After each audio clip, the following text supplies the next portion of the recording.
All right, today we're going to basically do the opposite of what we've done the last 2 days, which is we're going to factor today. The last 2 days, they're already factored. We already had our parentheses, and then we had to multiply them together to get to the standard form, which is what you have here.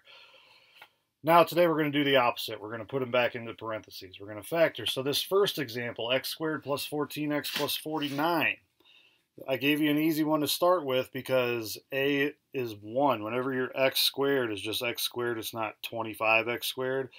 Then you can check to see, is there a number that multiplies to give 49 and adds to give 14? And yes, it's 7. So this factors into x plus 7 times x plus 7, which is the same thing as saying x plus 7 squared. And that might look like a problem that you had to do yesterday. And you had to expand that out to x plus 7 times x plus 7 and then multiply it to get your equation.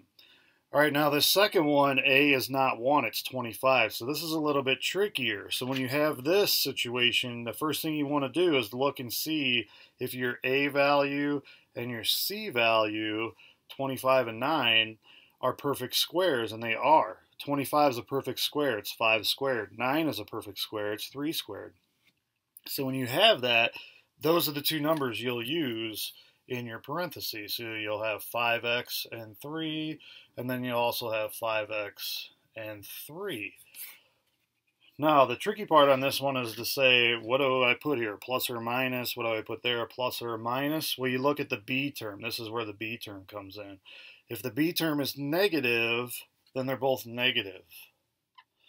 If the b term would have been positive. Well, before I go on, why does this work? Some people might say, well, if that's negative, why is 9 positive? Because 9 is negative 3 times negative 3, and a negative times a negative is a positive. And why is b negative if both the 3's are negative? Because when you distribute, you'll have two negative 15x's. 5x times negative 3 is negative 15x, and negative 3 times 5x is negative 15x, and you combine those together, and that's how you get your negative 30x.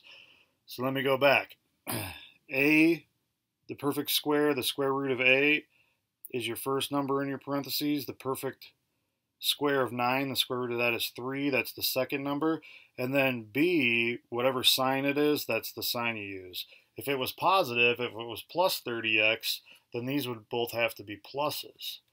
So that might raise the question on, well, how do I know, what's the situation like when I might have a plus and a minus, one of each? If you had that, then when you distributed, you would get a positive 15x and a negative 15x, and they would cancel each other out, and then you would have no b term. So if you have something that looks like this, that would be there's no b term. Then you would have one positive and one negative. So those are the three things that you look for b. If it's negative, both are negative in your parentheses. If it's positive, if b is positive, they're both positive. And if b is missing, then it's one of each. All right, next set of examples.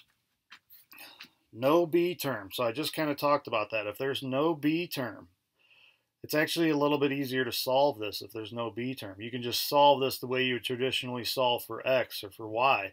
Get that variable all by itself on one side of the equation, and then you know what it is. So just get x squared by itself by adding 16 to the other side. And you'll get x squared equals 16. And then to make x squared x, you'd have to take the square root of it. So you take the square root of 16, and the square root of 16 is equal to plus or minus 4, positive or negative.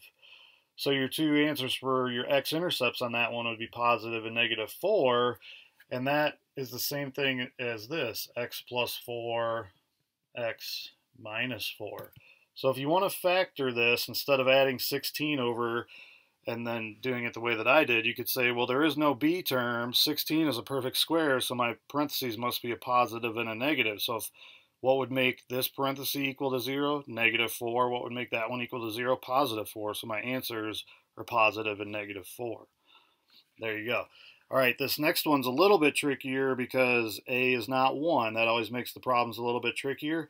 But since there is no b term, it's not bad. We just add 25 to the other side because we're in a process of getting x by itself. So we added 25 to the other side, and then we divide by 4. Now this is where some of you will make a mistake. You'll say 25 divided by 4 is 6.25, and then you'll try and take the square root of 6.25, and it's going to be really ugly. So don't turn this into a decimal. Just reduce your fraction as far as it'll go. That's as far as it goes.